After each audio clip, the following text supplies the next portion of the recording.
Hey, it's Craig.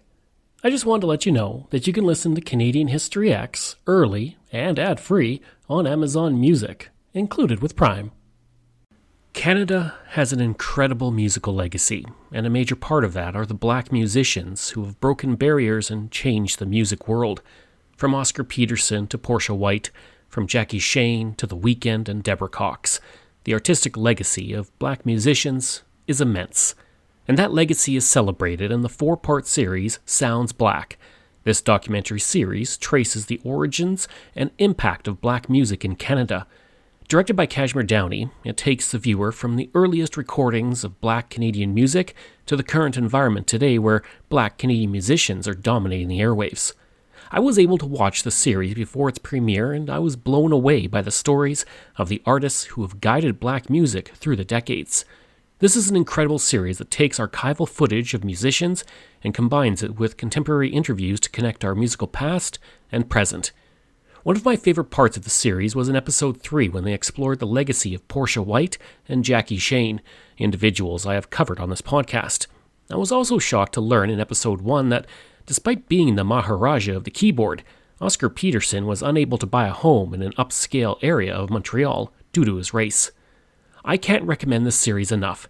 If you have an interest in Canada's musical history, or you just love music, and really, who doesn't, then this is a series you need to watch.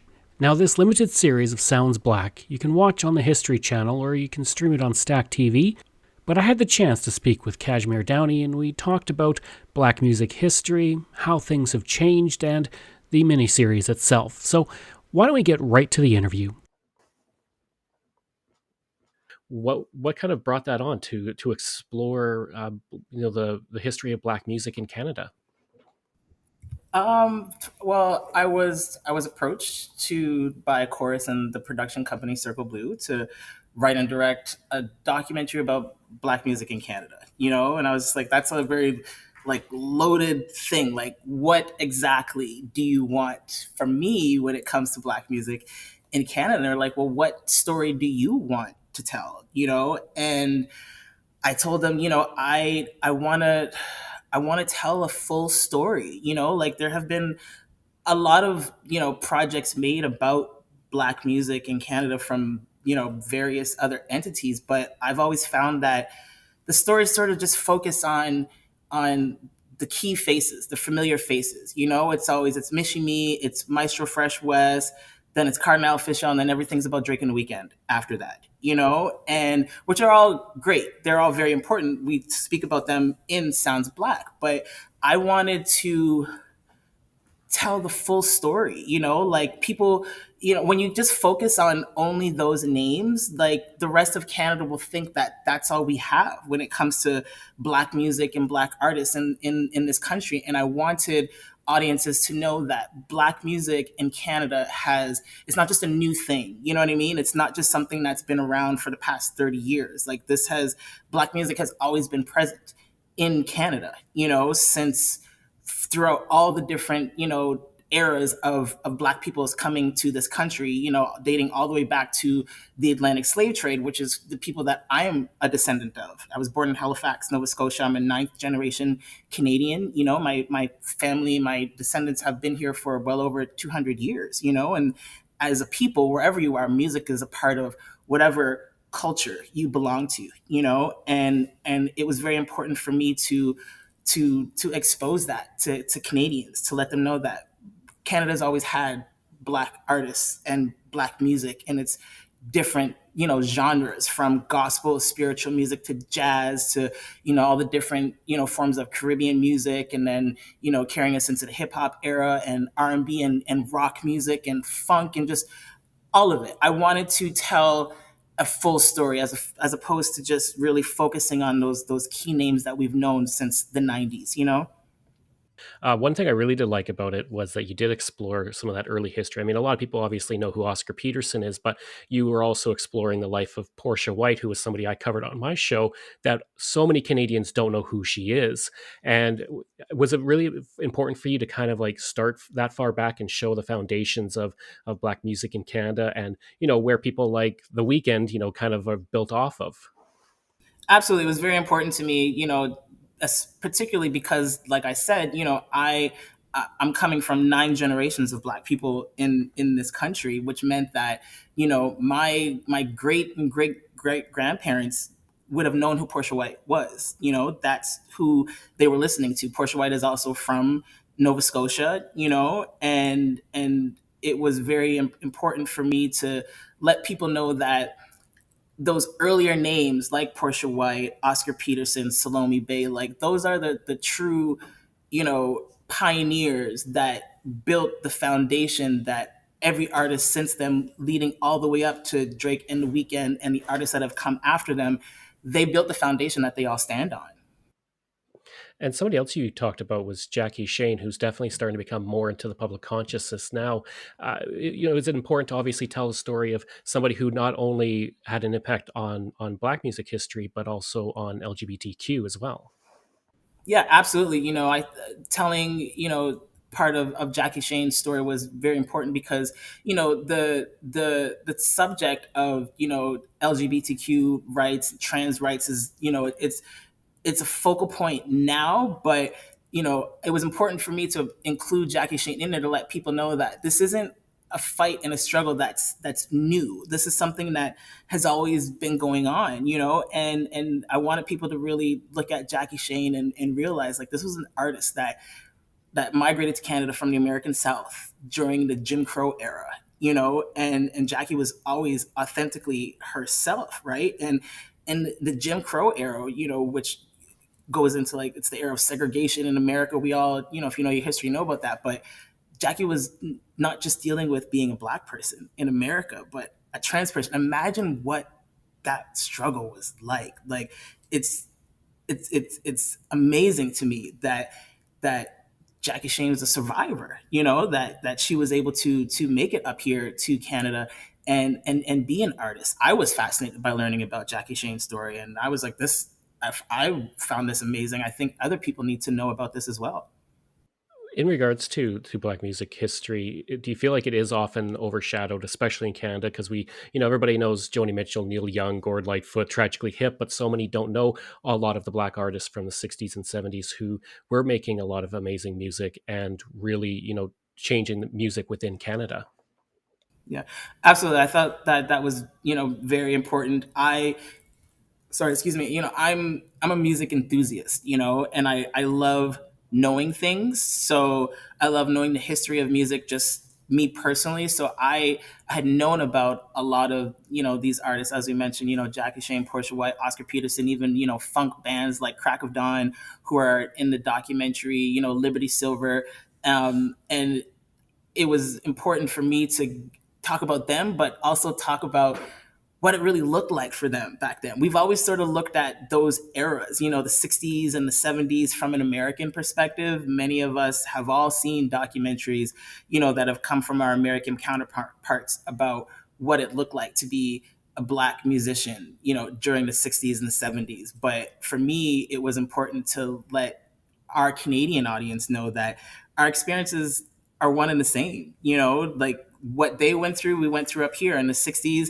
Bands like Crack of Dawn, it was hard for them to get into venues, in downtown Toronto because they were a Black funk band, and we mentioned something like in the doc about Oscar Peterson, where he is a world renowned jazz musician, but in Toronto, they denied him buying a house in Forest Hill. He could afford it, but it wasn't, and he's Oscar Peterson. It wasn't because of any reason, simply because he was Black. And those are the type of stories as Canadians we always hear about from the experiences of our American counterparts. But it was very important for me to let Canadians know that we've had similar experiences like that up here as well.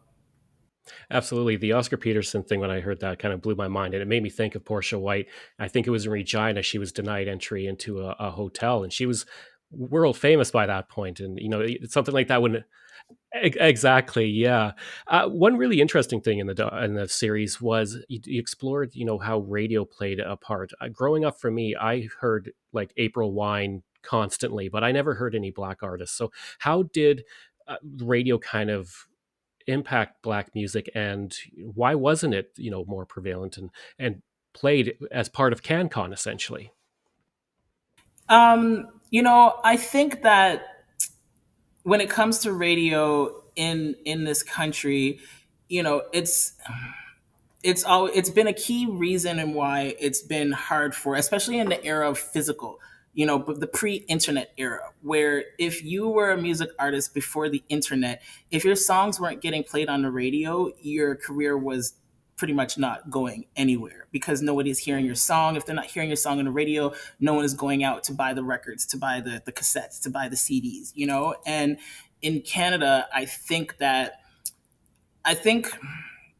part of why radio has always been a thing is I think people are convinced that it's a numbers thing, I guess is what I'm getting at. Is I don't think that Canadians are, one, truly aware of how many black people there are in this country. And I think that also Canadian radio has always sort of been convinced that only black people listen to black music in Canada, which we all know is not true, and I think that that's just always sort of been the mind state of radio in this country. Why?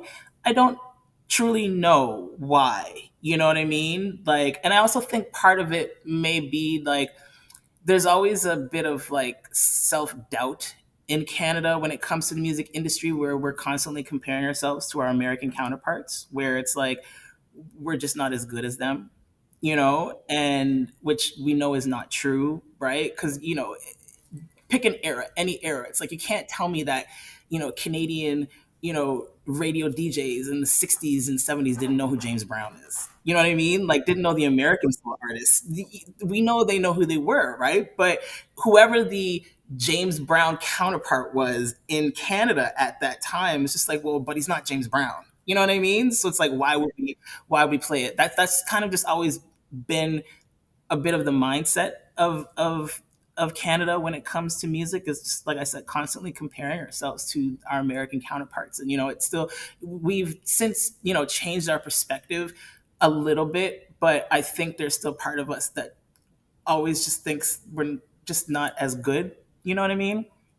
Absolutely. Yeah, there's that inferiority complex we seem to have. Yeah. The inferiority complex, exactly. Yeah, yeah. And I, the radio thing in Canada, it's always been the big question mark. It's the elephant in the room. It's like, why doesn't Canada play a lot of black music? If I'm being completely transparent, it's just like, people also tend to think that racism doesn't exist in Canada. And, my experience and the experience of, my ancestors, that racism does exist in Canada. It's just not as overt as it is in America. You know what I mean? It's can't describe it, but it's just my perfect example of this when it comes to music in the project we're talking about is, they say that Canada doesn't do black music, but from my perspective, I think what it really means is Canada doesn't do black music by black artists, because when black music is done by white artists in Canada, they don't really have an issue playing it. You know what I'm saying? We have artists like Classified, who's, a white rapper from Enfield, Nova Scotia. We've had a lot of, white artists in this country that do black music. They don't have an issue getting played on the radio, you know, but black artists have always had a struggle. So I think, to be transparent, a big part of why black artists have an issue with radio is that they just don't want to play black artists. And what can that be? What other than, it's not the music. I think it's the race factor. And then in regards to kind of the shifting landscape, what role did Much Music play in terms of getting black music out to people who aren't listening to the radio? Much Music, did play a very crucial role, because if you're not getting played on the radio, if you have a music video, what that does for you is you get national attention, because Much Music was broadcast across the entire nation. So, people would get exposed. That's how I learned about a lot of artists in Canada, whether they were black or white, but especially the black artists in Canada, because I wouldn't hear them on the radio. And then suddenly I would turn on Much Music and I would see these artists. I'm like, who is this? Where they come from? And they're Canadian. Like, why are they not getting played on the radio? Right. But Much Music kind of, filled that gap where radio was lacking in. It was a great alternative. And it was also, kind of better because with videos, you don't, not only do you get to hear the music, but you get to see the artist as well, right? With putting this entire series together, you have so many great interviews, you have all this archival videos and everything. What was the process like? How long did this take? And you know were you kind of like searching everywhere to find everything you could about black music in Canada? Absolutely. I mean, this in total, it took about 2.5 years to put this documentary together, and I sought to speak to any and everyone I could. Tracked down as many artists as I could, and also not just speaking to the artists, but I wanted to speak to, all the people that contributed to music. So it wasn't just about the artists; it was about speaking to radio DJs. If you want to have a radio conversation, you got to go directly to the source. So it was like talking to the radio DJs and the programmers at a lot of these radio stations. It was about talking to label executives about why do Canadian artists or Canadian labels not sign a lot of black artists? Why, for any of the black artists that have achieved any sort of global or international success outside of Canada, all the way from Miss You Me, Maestro Fresh West, Dream Warriors, Cardinal, Deborah Cox, Drake the Weeknd, and everyone that has achieved success outside this country, they had to leave this country in order to get a record deal. They weren't signed to a Canadian record label. If I wanted to dive into that conversation, I had to go directly to the source, speaking to the label execs. I spoke with Master T to talk about Much Music and the impact Much Music had, and spoke to event promoters and editors and writers and journalists, because I wanted, like I said at the beginning of this conversation, you and I wanted to give a full perspective on what it really truly looks like to be a black artist in this country. And what's the response been like? I mean, the it came out on February 1st, or at least the first part came out on February 1st. So what's been the response to the series from viewers and The response has been great so far. I mean, the best responses for me personally have been the chats that I've had with the artists that are in it since they've seen the documentary. And it's been, they've all been like, they've, throughout their careers, they've had numerous interviews with a lot of people, and they've all come to me and said that this was the first time that they've really been able to truthfully and organically tell their story and talk about their journey unfiltered. And that was always my goal with this project. Let them tell their story. I'm just providing the outlet for them to talk about their experiences.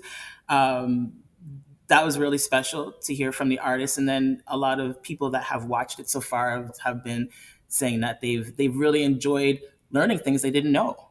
Like there are people that didn't know that there were funk bands like Crack of Dawn that existed in the 70s. And like you said, there are people that didn't know about Portia White and that there was a black artist, performing around the world in the 1940s and the 1950s. And they didn't know about Salome Bay and Liberty Silver and a lot of these artists. And just, people saying that they've learned so much about Black music. It's just been very gratifying and rewarding, because that's all I ever set out to do with this project, is just really, like I said, let Canada know that Black music isn't just a new thing. It's always been around. when we look at, like, in your series, you kind of mentioned it as the takeover, and we're having this resurgence. I don't want to call it resurgence, but like more prominence of Black Canadian artists across North America, like you mentioned, the Weekend and such. Why is that happening? And is kind of the internet the main reason, or are there other aspects to it? I absolutely think the internet is the main reason, because I don't think that we've ever lacked the talent. I think Black artists we've always had the talent. Like all the artists that we've named, the talent has always been there. As you watched in the documentary in episode 3 about the women of the music, there was a segment where they talk about Deborah Cox and how she got rejected from every single label here in Canada. only to get signed by Clive Davis, who's, it's Clive Davis. He's signed Whitney Houston, Aretha Franklin. Like, Clive has signed when we talk about voices, he is the man behind signing like the voices of contemporary music in the world, but yet Deborah Cox couldn't get a record label, a record deal here. But Clive was like, are you guys like, I don't get it, like they didn't see what he saw. And she sold one of the, Nobody's Supposed to Be Here is to this day one of the biggest selling R&B singles of all time, right? So I think if Deborah were coming out as an artist now, it would be very different for her, because with the internet, she can just put her music out herself. You know what I mean? And like I bring it up, like I said, it was never an issue about talent. We've always had the talent. So in the takeover, I think the big conversation is what makes it different for us now is that we don't have to wait for the labels, because labels are still not signing a lot of Black artists in Canada. Radio has still sort of been the same, which it's kind of sad, because at radio, I hear Black artists on, commercial radio in Canada, but it's Black American artists. I still don't hear enough Black Canadian artists, which is, again, I don't get it, and, music television is no longer a thing, but we have YouTube and the internet, which is great because they can shoot their own videos and put them out. They don't have to fight to get their videos played on TV. And, that's all from the internet. They can make the music themselves. They can package it themselves, put it out, and let the audience decide for themselves, as opposed to before the internet, we relied on the labels and the radio stations to decide what we were getting access to. I hope you enjoyed that interview and our look at Sounds Black and Black music history in Canada. This show is researched, produced, and written by me, Craig Baird, with the help of Dila Velasquez. Audio production and design by Rosalind Kufor. If this is your first time listening and you like what you heard, please take a moment and give us a 5-star review to help other people find these amazing stories. And there are so many for you to sink your teeth into. If you enjoy this podcast, then please check out my other podcasts, From John to Justin, Canada, A Yearly Journey, Pucks and Cups, and Canada's Great War. We love hearing from you, so if you have a show topic you want me to cover, email me at craig@canadaehx.com, or stop by my website and social media. I'll include all of those in my show notes. Until next time, I'm Craig Baird, and this is Canadian History X.